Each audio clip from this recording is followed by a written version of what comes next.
And then we have builders still playing a lot of games. One of the comments back and forth Javier and I were talking about was, what construction companies are doing or builders are doing. And we've talked about builders a lot on this channel. Javier, I want to get your take on this. With lumber prices coming down, right? Does that mean that builders are going to start building more? Because that's what we need, right? We need more inventory. So does that mean builders are going to be building more? I think, if there's more land to build, they're going to build more. But this idea that they're going to start lowering their prices just because prices are cheaper is just completely crazy. I think people forget that they're for-profit companies. People say, "Oh, the lumber price is down. Does that mean the prices are going to go down?" No, that just means they got a much better profit. Yeah, they have better margin. Way better margin. That's all that means. As long as people are lining up, making 100 people wait list for these houses, they can, the lumber prices can go to zero and it could be free to build a house. But as long as people are buying, they're going to continue to make a lot of money. So I do think as long as there's more land to be made, houses to be built on, they will continue to be built. And as long as people buy them at the price that they say they're going to buy them, then it's going to continue to rise. I remember new builds being like ghost towns from 2000. I got a license in 2013. From 2013 to 16 or 17, I don't think I did a single new build ever. They were like places I would stop to get water if it was a hot day. I would never it was super rare. So once it gets to that point where people just stop buying them and they are forced to lower their prices, that's when things start happening. But now, no. There's some interesting articles coming out. CNBC put one out today. I'm going to do a video about it next week, but talking about that the demand for builders is down and the overall inventory is up. So do you think that means that builders are going to have to make some concessions now and actually, what are they going to do? Are they going to lower the amount of inventory they have even more? What do they do?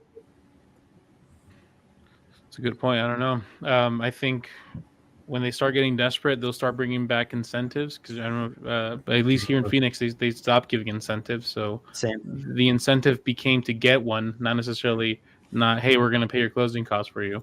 If you're going to start seeing that first, and then if that doesn't work, then you'll start seeing price reductions. And then I think that if there is going to be a market adjustment, the first people to reduce their prices are going to be builders, not people who are trying to resell, because people are stubborn. Home builders are probably more conscious of their budget. So I think what will happen. Kevin, I know you got tons of opinion on builders, and in the past you've been like, "Hey, builders, make all the money you can," right? Well, that's not exactly what you said, but you've said on this channel a few times, if it was you and you were the builder, would you maximize your profits as well? What are your thoughts? I worked for companies where they're like, let's not be hasty here. Every company that's publicly traded has shareholders.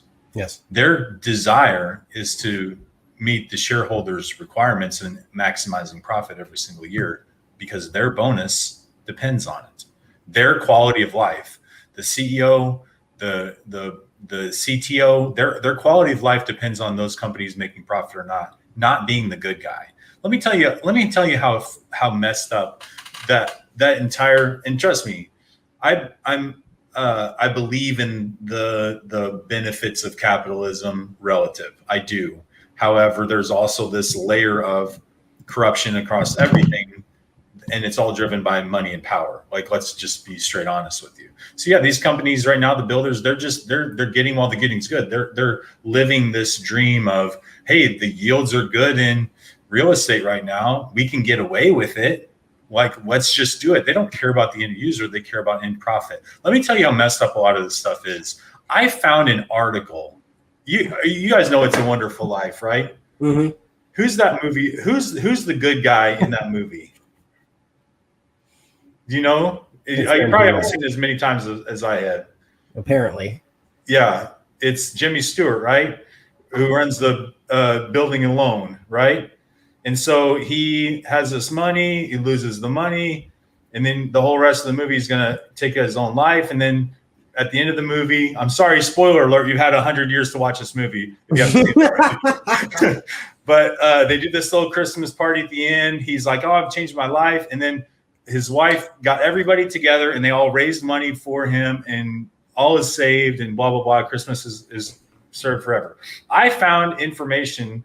I found a guy that wrote an article that said that he's not even the hero of the movie. They see Henry Potter, the cranky old man who just wants people. I mean, think about it. He wants people to rent from him. This mindset has not changed in 100 years. It was the same then. It was centralized money, wanting to own all of the homes and wanting people to rent in that space. They do not want them to go to the building and loan and buy their own house. That's the American dream, according to Peter Bailey, right? Or what is his name? I can't. Harry Bailey. I don't remember his name. George Bailey. George Bailey. I'm sorry. Thanks. Good call.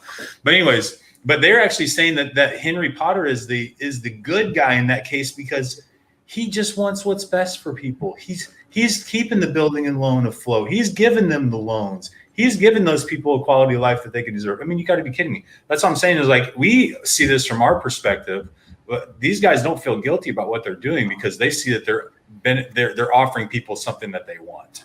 That was genius, and I'm going to use it. I'm going to credit you in my video. Just heads up.